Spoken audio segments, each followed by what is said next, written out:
Good evening friends, কেমন আছেন সবাই? আশা করি সবাই খুব ভালো আছেন, আমিও খুব ভালো আছি। আর এখন আমি এলাম ছেলেকে প্র্যাকটিস থেকে নিয়ে, প্র্যাকটিস বলতে ছেলে ক্রিকেট খেলে, তাই ক্রিকেটের প্র্যাকটিস থেকে নিয়ে এলাম। এসে ওকে কিছু খেতে দিতে হবে। তো আজকে ওর বাবা সসেজ নিয়ে এসেছিলো আর চিকেন নাগেট। তো এটা রেডিমেড, যেটা হরিণঘাটার পাওয়া যায়। এমনি তো রেস্টুরেন্টে গিয়ে খাওয়া হয় সসেজ, বাট ঘরে তো বানানো হয় না। তো অনেক দিন ধরেই ছেলে বলছিল সসেজ খাবে, তোর বাবা আজকে নিয়ে এসেছিলো। বললাম তাহলে এই সন্ধ্যের খাবারে ওকে এই পড়তে বসার আগে এই খাবারটাই করে দিই।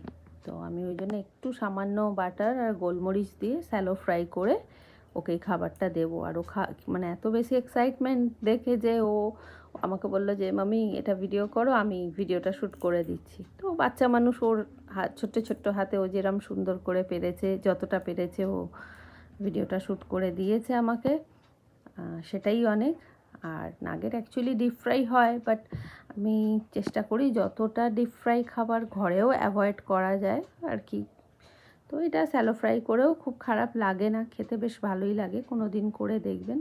তো এই সুন্দর করে সাজিয়ে গুছিয়ে প্লেটটাকে এবার নিয়ে যাচ্ছি টেবিলেও বসে আছে, মানে ফোনটা নিয়ে রেকর্ড করতে করতে পিছু হেঁটে এবার গিয়ে বসে, মানে আমাকে তাড়াতাড়ি দাও।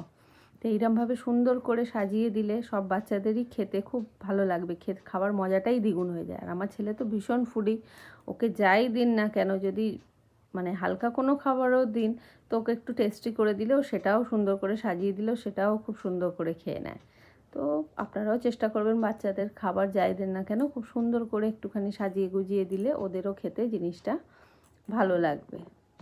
তো আজকে এইটুকুই শেয়ার করলাম আপনাদের সাথে, আশা করি আপনাদের ভালো লেগেছে। আগে আরও অনেক কিছু শেয়ার করব।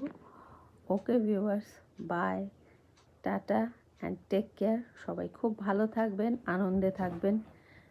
আর ছেলে এখন আমাকে একটু খাইয়ে দিচ্ছে টেস্ট করার জন্যে। Okay viewers, by.